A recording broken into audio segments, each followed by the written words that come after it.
Kata Nabi, sungguh para ulama itulah pewaris para nabi dalam ilmunya. Jadi kalau Anda misalnya, maaf, ingin belajar tentang agama kita yang memberikan petunjuk-petunjuk pada kebaikan, maka yang dicari ini ulama.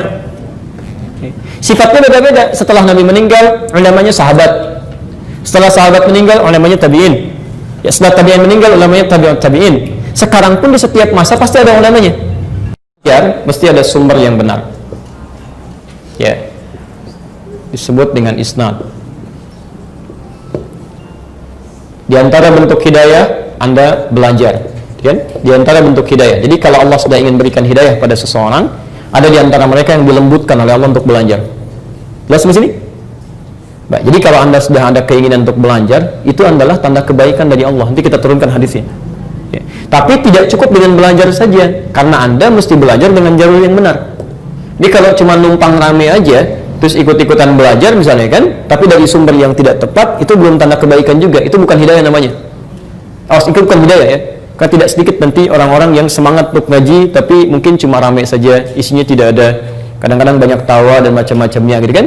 Nah, ini sesuatu yang tidak tepat menurut saya. Ya. Saya teruskan sebentar. Dari mana sumber yang benar ini? Maka dijelaskan oleh Nabi di sini, langsung cepat ke ujungnya saja. Ya. Wa innal ulama warathatul anbiya. Jelas kalimatnya langsung. Ya. Kata Nabi, sungguh para ulama itulah pewaris para nabi dalam ilmunya. Ya. Jadi kalau Anda misalnya, maaf, ingin belajar tentang agama kita yang memberikan petunjuk-petunjuk pada kebaikan, maka yang dicari ini ulama. Ya. Sifatnya beda-beda. Setelah Nabi meninggal, ulamanya sahabat. Setelah sahabat meninggal, ulamanya tabi'in. Ya, setelah tabi'in meninggal, ulamanya tabi'ut tabi'in. Sekarang pun di setiap masa pasti ada ulamanya. Pasti itu. Ya, pelan-pelan. Jadi kalau Anda ingin bertanya tentang yang baik-baik tentang agama kita, ya, penjelasan tentang bagaimana hukum ini, hukum itu, tanyanya pada ulama. Jelas di sini? Siapa ulama itu? Baik. Baik, ulama pewaris para nabi. Baik. Siapa ulama itu? Sifatnya apa? Baik, oke, supaya tidak ngarang kita kembalikan ke Qurannya. Baik, misalnya Quran surah ke-35 ayat 28 sampai dengan 29. Nah, sekarang fokus sebentar. Ya, saya lebih senang kalau ada di Quran kita tampilkan dulu kan. Jadi kita lihat hadisnya. Lihat sini, fokus ya. Ulama itu bentuk jama', ya, plural dari kata alim. Jadi kalau alim itu masih bentuk tunggal, singular, satu orang. Awas jangan salah ya, jangan salah. Misal kita ingin katakan Kiai Haji Ma'ruf Amin seorang ulama, salah. Beliau seorang alim. Jelas ya? Karena seorang itu satu. Ya, kalau ulama itu sudah jama', banyak. Ya. Kiai Haji Ma'ruf Amin, Kiai Haji Fulan, Kiai Haji Fulan, itu ulama, betul. Ya, banyak terkumpul. Jelas di sini? Oke. Kalau sudah paham, sekarang perhatikan. Ternyata sifat ulama disebutkan di Quran itu bukan pintar. Karena yang pintar banyak. Saya ulang, yang pintar banyak. Sifat paling dominan pada ulama itu memiliki sifat khasyah. Khasyah, ya. Innama yakhsyallaha min ibadihi ulama. Ya, kata Allah, ciri ulama itu yang paling dominan itu yakhsyallaha. Dia punya rasa takut yang dalam kepada Allah. Ya, khasyah itu rasa takut yang dalam kepada Allah. Ya, jadi nggak sembarangan Pak Ibu sekalian ya. Jadi kalau bicara, dia nggak akan sembarangan bicara. Dia akan lihat apakah pembicaraan saya Allah ridhoi atau tidak. Kemudian kalau ingin memberikan fatwa, dia nggak akan sembarangan. Kadang istikharah dulu, kadang berdoa dulu, gitu kan? Dari sini dia ingin pastikan bukan karena fatwanya yang menjadi masalah, Allah ridha nggak dengan fatwanya. Dia nggak sembarangan bicara ini begini, bicara ini begitu, nggak bisa begitu gitu ya. Bagi ada orang-orang misalnya berkata, oh ini nggak bisa nih, kumpulan ulama ini nggak benar gitu kan, masya Allah, ya mudah sekali mengatakan. Ya sementara si fulan ini Quran juga nggak hafal, ayatnya aja nggak paham gitu kan. Sekarang banyak orang bicara tentang Al-Maidah 51, belum tentu yang banyak komentar itu pernah lihat ayatnya, belum tentu itu. Silahkan cek, Barangkali belum pernah buka mushaf kan, ramai aja Al-Maidah 51, Al-Maidah 51. Alhamdulillah Allah tampilkan di lisan setiap orang. Silakan cek reporter TV Al-Maidah 51, belum tentu baca gitu kan. Masya Allah, non muslim Al-Maidah 51. Alhamdulillah setiap lisan bicara. Tinggal mau diambil nggak petunjuk itu. Tukang kaos Al-Maidah 51 gitu kan. Macam-macam, semua ada semua gitu ya. Ya, itu kan syiar kebaikan yang Allah tanamkan dalam setiap tanda. Jadi kalau Anda, maaf ya, diturunkan oleh Allah satu ayat untuk mendekat kepada energi Quran supaya Anda kembali pada tuntunan Quran. Disampaikan bukan cuma di lisan orang Islam, non-muslim bicara, reporter bicara, kemudian di kaos bicara, kelihatan oleh mata, terdengar oleh telinga, ditangkap oleh lisan. Anda belum ingat Allah juga, Anda butuh berapa ayat lagi dan seperti apa lagi mesti tanamkan pada Anda. Jadi sekarang kita dekatkan pada Quran, masa kita nggak lebih dekat kan? Ini poin-poinnya dia. Nah, jadi teman-teman sekalian, fokus ya, ingat betul ini. Kata Nabi, innal ulama warathatul anbiya. Para ulama itu pewaris Nabi. Tapi siapa ulama ini? Gak sembarangan. Tidak setiap orang pintar disebut ulama. Tidak setiap orang baru baca Quran disebut ulama. Gak bisa gitu. Ya. Ingat betul ini ya. Di Quran ada 3 sifat penyampai kebaikan. 1 mubaligh namanya. Mubaligh, sifatnya tabligh. Mubaligh.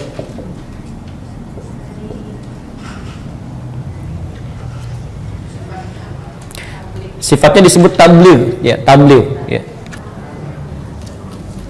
Mubaligh itu artinya penyampai yang menyampaikan sesuatu. Ya. Pesan yang disampaikannya disebut dengan tabligh.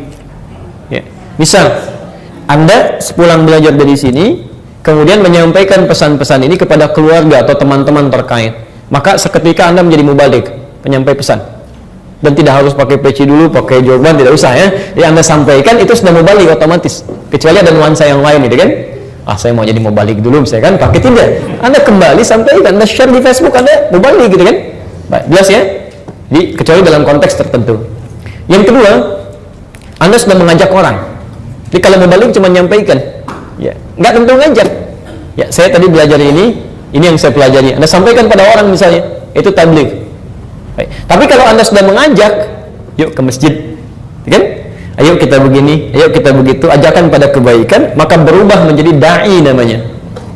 Da'i. Sifatnya disebut dakwah. Da'i. Sifatnya disebut dengan dakwah. Masya Allah.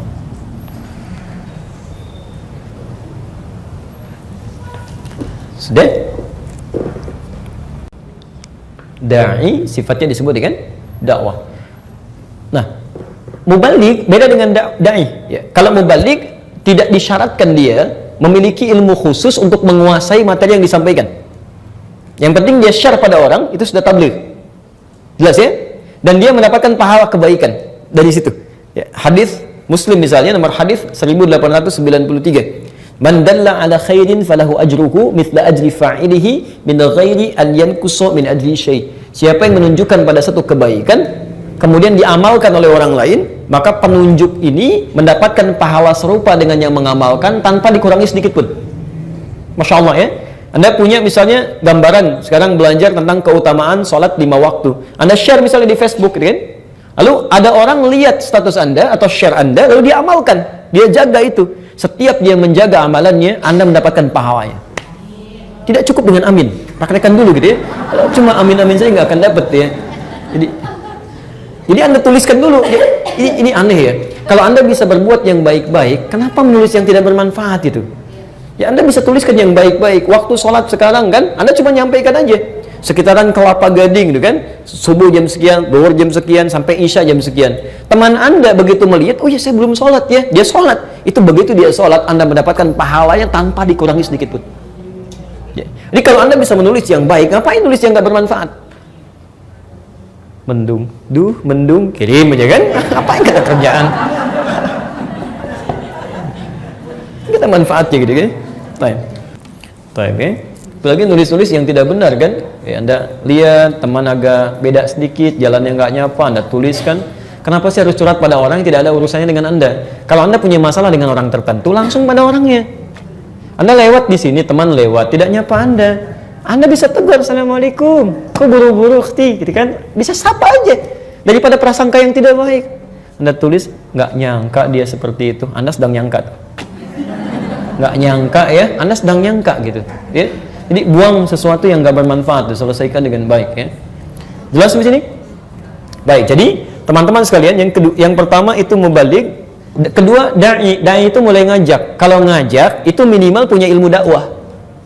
Walaupun ilmu tentang fikihnya itu belum dalam. Jadi kalau Anda ingin ngajak orang, ya pertama Anda memahami esensi yang Anda ajak.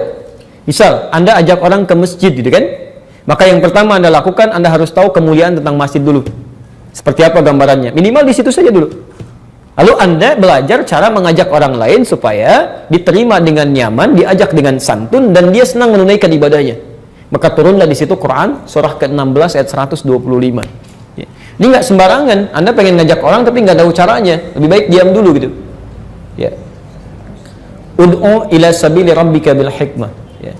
Ajaklah orang yang belum paham tentang ketentuan Allah ke jalan Tuhanmu dengan hikmah, bijak. Ya. Di situ sebelum nasihat hikmah dulu Pak. Silakan cek nasihat itu nomor 2. Ya. Wal mau'izatil hasanah itu urutan nomor 2, satu itu hikmah. Ya. Hikmah itu punya 2 arti. Satu, kesesuaian antara perilaku dengan perkataan. Ya, kesesuaian antara perilaku dengan perkataan. Jadi kalau Anda ingin ngajak orang, Anda praktekkan dulu. Ya, praktekkan dulu. Jadi sesuai antara perkataan kita dengan perbuatan kita. Ke masjid yuk, gitu kan? Ayo ke masjid, pahalanya banyak. Anda sendiri nggak pernah ke masjid. Orang bisa balikin gitu kan? Tumben kamu inget ya, Masya Allah, jadi baik kan? Jadi berubah kata-katanya gitu. Ya, jelas di sini ya? Diperbaiki dulu dari kita. Kemudian arti yang kedua, hikmah itu adalah menyampaikan sesuatu sesuai dengan kadarnya. Ya, sesuai dengan kadarnya. Beda ketika kita sampaikan pada teman-teman kita misalnya yang berprofesi sebagai pedagang-pedagang dengan teman-teman kita yang mungkin ada di jabatan-jabatan tertentu. Cara kita bicarakan lain kan? Nggak bisa disamakan tuh. Anda jadi imam, lihat makmumnya siapa. Membenarkan anak kecil dengan orang dewasa itu beda. Ya, lain. Anak-anak lari-lari, jangan lari-lari. Tapi orang dewasa nggak bisa begitu. Saat belum rapat, rapat Pak, rapat. Susah gitu. Harus sesuai. Ya. Yang terakhir itu alim. Yang ketiga, jamaahnya ulama. Maaf ya, sebentar. Kalau mubalik dengan dai itu belum ditanya hukum. Jadi Anda jangan tanya kepada dai pada mubalik, nggak akan nyambung. Nggak akan nyambung karena ilmunya hanya dialokasikan untuk mengajak orang, bukan memberikan fatwa. Betul, bukan memberikan fatwa. Jadi kalau tanya hukum jangan kepada dai, jangan kepada mubalik. Bertanya hukum itu panah yang ketiga tuh, alim. Pada alim, jamaahnya ulama. Ini yang harus ditanya hukum. Ya. Alim, ya, ulama. Pelan-pelan. Jelas ya? Baik. Siapa ulama ini? Tadi kita terangkan. Awas, hati-hati ya. Kita terangkan tadi. Pertama kan syaratnya alim di sini kan punya pengetahuan, ilmu. Ya. Yang kedua, tidak semua orang punya ilmu bisa disebut alim. Tidak. Ciri khas para ulama itu selain ilmunya dalam, kan? Dia pun mohon maaf punya sifat khasyah, ketakutan yang dalam kepada Allah. Jadi nggak sekedar ada ilmu, tidak, tapi dia bisa menempatkan ilmu sesuai ridhonya Allah. Jadi kalau Allah nggak ridha dengan ilmu, ya dia nggak akan keluarkan. Ya, jelas ya? Jadi ibu jangan sembarangan Pak ya, teman-teman, jangan sembarangan minta pada orang yang mohon maaf kredibilitasnya aja meragukan gitu. Ya, maaf, memang pintar dia, Quran pintar dengan ayat-ayatnya, nomornya, hadis dengan macam-macamnya, tapi perilaku kesehariannya tidak membuat kita yakin dia dekat dengan Allah gitu. Ya, kata-katanya sering kontroversial, tindakannya kadang-kadang membingungkan dan sebagainya. Itu jangan jadikan rujukan. Itu berbahaya. Ya. Nah, karena itu Nabi pernah mengingatkan kepada kita akan hadis yang pernah saya sampaikan. Ada di hadis Muslim, ya, nomor hadis yang ke-6, bab yang ke-4, halaman 111 itu kan, posisi paling kiri sebelah atas, jadi yang pertama dari Abu Hurairah. Saya pernah sampaikan ini, saya kunu fi akhiriz zamani, akan muncul di akhir zaman nanti, gitu kan? Dajjaluna kadzabun, orang-orang pintar yang sering berdusta. Ya, yuhadditsunakum bima lam tasma'uhu wa la yasma'unahu aba'ukum. Dia akan bicara pada Anda tentang konsep agama yang membuat Anda kaget. Jangankan Anda, kata Nabi, orang dulu pun bisa ikutan kaget. Ya, seperti pernah kita terangkan gitu. Ya, tiba-tiba ada orang bicara semua agama itu sama, gitu kan? Tiba-tiba ada orang bicara Al-Maidah itu bukan seperti itu. Ya, tapi kesini maknanya. Tiba-tiba ada orang bicara misalnya, ya, orang yang bicaranya seperti ini tentang Al-Maidah itu otaknya agak terhambat misal gitu kan, dan sebagainya. Itu sesuatu yang tidak tepat ya. Sesuatu yang tidak tepat. Nah, ini jangan jadikan itu sebagai rujukan. Ya. Bahasa Nabi tegas sekali. Iyyakum wa iyyahum. Hati-hati Anda dengan mereka, dan mereka itu bahaya. Mereka itu bahaya. Ya. Jadi bukan orangnya, tapi pemikirannya, ya, sikapnya, sifatnya itu bahaya. Ya. Jelas di sini? Karena itu, Bapak dan Ibu sekalian, ya teman-teman, hati-hati dalam mengambil rujukan. Itu kita harus bersandar pada keterangan para ulama. Ya. Dan ulama telah kami sampaikan tadi sifat-sifatnya. Dan di antara ulama itu ada juga yang sifatnya da'i. Jadi ada ulama yang bisa berdakwah. Ya. Ada ulama juga yang bisa menyampaikan. Ya, tapi tidak sedikit ulama-ulama ini juga yang mungkin punya keterbatasan dalam menyampaikan sehingga umatnya yang datang ke situ. Ya. Jadi kata para ulama, maaf, itu dibagi 4 bagian. Ada ulama seperti air hujan, datang kemana aja gitu kan. Di Masya Allah, jangankan bunga yang bagus, rumputan pun dia datangi juga. Sampaikan dakwanya, nggak pilih-pilih. Ya. Kemudian Masya Allah ada yang kedua, ulama mata air. Ya, mata air itu sudah nggak bisa pergi, tapi orang datang ke situ ngambil manfaat. Ya, jelas ya. Baik. Yang ketiga ada ulama, maaf ya, air pam itu. Jadi kalau nggak dibayar nggak keluar airnya, gitu ya. Ada yang seperti itu tuh. Ulama tarifan, gitu ya. Itu nanti bisa dilihat di Quran surah Al-Mudaththir, Quran surah 74 dari ayat 1 sampai ayat 7. Wala tamnun tastaghfir. Kamu jangan ngajar orang untuk minta lebih banyak. Jadi kalau nggak dikasih tarif dia nggak mau datang tuh. Ya. Dan ada yang keempat, ulama yang air mata gitu kan. Itu hanya membuat kita menangis dengan perilakunya. Belum ngajar aja kita udah nggak enak gitu kan. Itu udah kotor gitu ya. Jadi sikapnya kotor, udah macam-macam dan udah ditampakkan. Ya. Dan yang seperti itu kita doakan, bukan kita celak. Kita doakan supaya dia berubah jadi lebih baik, minimal di akhir hayatnya gitu kan. Baik. Jelas sampai sini?